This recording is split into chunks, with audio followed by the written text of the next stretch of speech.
एक बार मृत्यु के देवता ने अपने एक दूत को धरती पर भेजा। एक स्त्री मर गई थी, उसकी आत्मा को लाना था। देवदूत आया, लेकिन मैं वहां की स्थिति को देखकर दुनिया में पड़ गया। उसने देखा कि 3 छोटी छोटी बच्चियां उस स्त्री की लाश के पास पड़ी हुई है।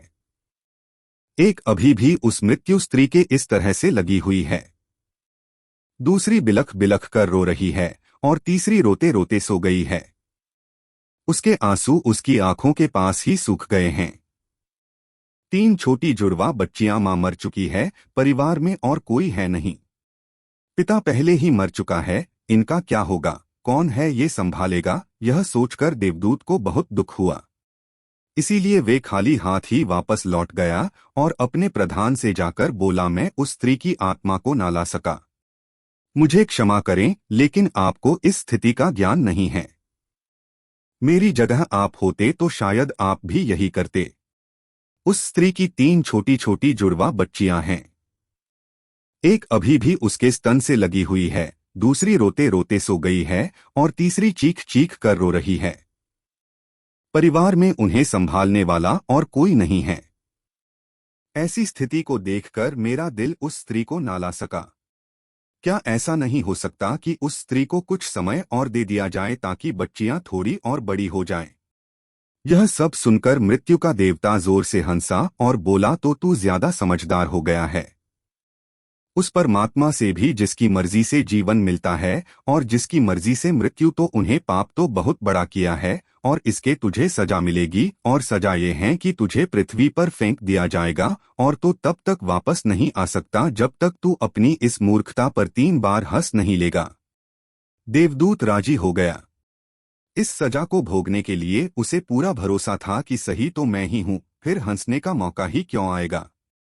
देवदूत को जमीन पर फेंक दिया गया। ठंड का मौसम था। वह एक सड़क के किनारे नग्न अवस्था में पड़ा हुआ था। उसी समय एक समारोह से गुजरा। वह कुछ पैसों की व्यवस्था करके ठंड के मौसम में अपने बच्चों के लिए गर्म कपड़े और कंबल लेने बाजार जा रहा था। रास्ते में उसने एक नग्न व्यक्ति को ठंड में ठिठुरते देखा तो उसे उस व्यक्ति पर दया आ गई। उसने अपने बच्चों के लिए गर्म कपड़े और कंबल लेने के बजाय उस न देवदूत के लिए कपड़े और कंबल खरीदिए। उस नंगे व्यक्ति ने कहा, मेरा कोई घर परिवार नहीं है और ना ही रहने की व्यवस्था है। इस भयानक ठंड में मैं क्या करूंगा? चमार ने कहा, तू चिंता मत कर, तू मेरे साथ मेरे घर में रहना, लेकिन ध्यान रखना, मैं अपने बच्चों और पत्नी के कपड़ों के लिए जो पैसे लाया था उससे मैंने तेरे लिए कंबल और कपड़े खरीदिए हैं और अब तुझे घर भी ले जा रहा हूं। इसीलिए मेरी पत्नी गुस्सा जरूर होगी और शायद भला बुरा भी कहेगी, लेकिन तू परेशान मत होना, कुछ दिनों में सब कुछ ठीक हो जाएगा। उस देवदूत को लेकर चमार घर पहुंचा।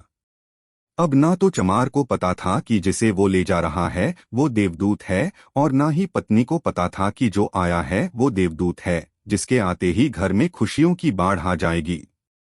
जैसे ही चमार देवदूत को लेकर घर पहुंचा और पत्नी को सारी घटना बताई, पत्नी तो गुस्से से आग बबूला हो गई। वहीं चमार पर बरस पड़ी।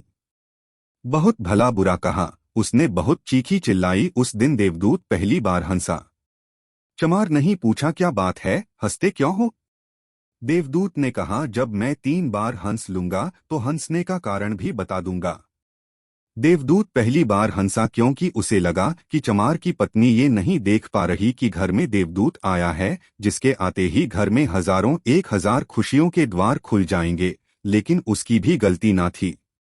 व्यक्ति देखे कितनी दूर तक सकता है। वह तो बस इतना ही देख पा रही थी कि बच्चों के कपड़े और कंबल चले गए। जो खो गया उसे तो वो देख पा रही थी, लेकिन जो मिला है उसे वो ना देख सके। तो देवदूत हंसा। उसे लगी अपनी मूर्खता कि यह पत्नी भी नहीं देख पा रही है कि क्या घट रहा है। अब क्योंकि वो देवदूत था, इसीलिए सिर्फ 10 ही दिनों में उसने चमार का सारा काम सीख लिया। वह जूते बनाने लगा और सिर्फ कुछ ही महीनों में उसके जूते इतने बिके कि चमार अमीर हो गया। साल भर में तो सारे देश में ये बात फैल गई कि उस जैसे जूते कहीं और बन ही नहीं सकते। राजाओं और सम्राटों के जूते अब उसके यहाँ बनने लगे थे। चमार के घर धन की बारिश हो गई। सब बहुत खुश थे और सब कुछ बहुत अच्छा चल रहा था। एक दिन सम्राट का एक आदमी आया और बोला, ये चमड़ा बड़ा कीमती है, आसानी से मिलता नहीं, कोई गलती नहीं होनी चाहिए। सम्राट के लिए जूते बनाने हैं और ठीक इस तरह की बनानी है। ध्यान रखना, जूते ही बनानी है, चप्पल नहीं। उस राज्य में ऐसी प्रथा थी कि जब कोई व्यक्ति मर जाता था तो उसे चमड़े के चप्पल पहनाकर चिता पर लिटाया जाता था। चमार ने भी देवदूत से कहा कि चप्पल मत बना देना, जूते ही बनाना सम्राट का स्पष्ट आदेश है, और ध्यान रखना चमड़ा सिर्फ इतना ही है। कोई गलती मत करना वरना बड़ी मुसीबत में फंस सकते हैं। सम्राट का काम है। इतना कहने के बाद भी देवदूत ने उस चमड़े से चप्पल ही बनाई। जब चमार ने देखा कि देवदूत ने जूते की जगह चप्पल बनाई है तो वह आग बबूला हो गया। वह गुस्से में इतना पागल हो गया कि डंडा लेकर देवदूत को मारने दौड़ा। उसने कहा, उसे बार बार समझाया था कि जूते ही बनाना, लेकिन तुमने चप्पल बना दी। अब सम्राट हमें छोड़ेगा नहीं, तू तो मरेगा ही, लेकिन साथ ही मुझे और मेरे परिवार को भी फांसी लगवाएगा। इतना सुनते ही देवदूत खिलखिलाकर हंस पड़ा। उसी समय पीछे से दौड़ता हांफता सम्राट का आदमी आया और बोला, जूते मत बनाना, चप्पल ही बनाना, क्योंकि सम्राट की मौत हो गई है। इतना सुनते ही चमार के हाथ से डंडा छूटकर नीचे गिर पड़ा। उसने देवदूत के पैर पकड़ लिए और कहा, मुझे माफ कर दो, मैंने तुझे मारा, मुझसे बहुत बड़ी भूल हो गई। देवदूत ने कहा, कोई बात नहीं, मैं अपनी सजा भुगत रहा हूं। चमार ने कहा, कौन सी सजा और तुम हंस क्यों रहे हो? देवदूत ने कहा, जब 3 बार हंस लूंगा तो सब कुछ बता दूंगा। भविष्य अज्ञात है और सिवाय उस परमात्मा की किसी को नहीं पता कि आगे क्या होगा, और इंसान तो वैसे भी अपने अतीत के अनुभवों के अनुसार निर्णय लेता है। सम्राट जिंदा था तो जूते चाहिए थे और मर गया तो चप्पल। देवदूत दोबारा हंसा, यह सोचकर कि भविष्य में ज्ञात नहीं और हम आकांक्षाएं करते रहते हैं, अनुमान लगाते हैं, जो कि पूरी तरह व्यर्थ है। हम इच्छा करते हैं कि ये घटेगा, लेकिन वो कभी नहीं घटता, क्योंकि कुछ और ही घटना तय है। हमारी नीति बिना हमसे पूछे चलती है, लेकिन हम बेवजह हो हल्ला मचाते रहते हैं। चाहिए चप्पल लेकिन जूते बनवाते हैं। मरने का समय नजदीक आ रहा है, लेकिन हम जिंदगी का आयोजन करते हैं। तो देवदूत को लगा कि मुझे क्या पता कि उन लड़कियों का भविष्य क्या होगा। मैं बेवजह ही बीच में पड़ा। यही सब सोचकर अपनी मूर्खता पर आज देवदूत खिलखिलाकर हंसा था। इसी प्रकार कुछ बरसों बाद एक तीसरी घटना घटी। देवदूत चमार की दुकान पर बैठा जूते बना रहा था, तभी वहां 3 जवान लड़कियां एक बूढ़ी औरत के साथ आई। उन तीनों की शादी होने वाली थी, तो वो अपने लिए जूते का नाप देने आई थी। देवदूत उन्हें देखते ही पहचान गया कि ये वही तीनों लड़कियां हैं जिन्हें वो उनकी मृत मां के पास छोड़कर आया था, जिनके कारण आज वह सजा भुगत रहा है। वो तीनों देखने में स्वस्थ थी, सुंदर थी, और उन्हें देखकर लग रहा था जैसे वो किसी बड़े घराने में पली बढ़ी हो। उसने उनसे पूछा, तुम्हारे साथ ही बूढ़ी औरत कौन है? बूढ़ी औरत ने जवाब दिया, ये मेरे पड़ोसन की लड़की है। बचपन में ही इनकी मां की मृत्यु हो गई थी। बेचारी बहुत गरीब थी, उसके पास खाने को भी ना था। उसके में इनको पिलाने के लिए दूध पीना था। वो इन्हें दूध पिलाते पिलाते ही मर गई।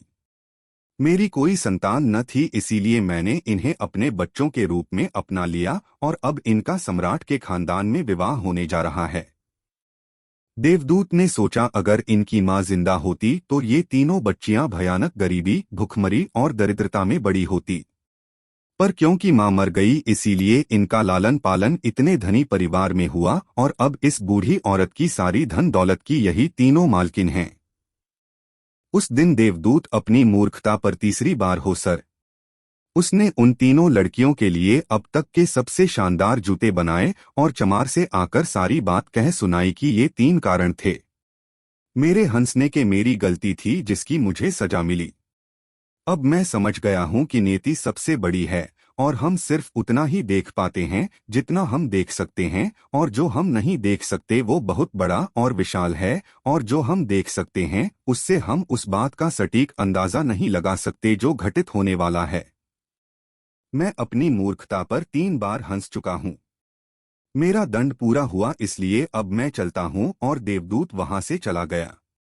दोस्तों, इस कहानी से सीखने वाली बात यह है कि आज घटी घटनाओं को देखकर हम इस बात का अनुमान नहीं लगा सकते कि यह घटना हमारे लिए अच्छी है या बुरी।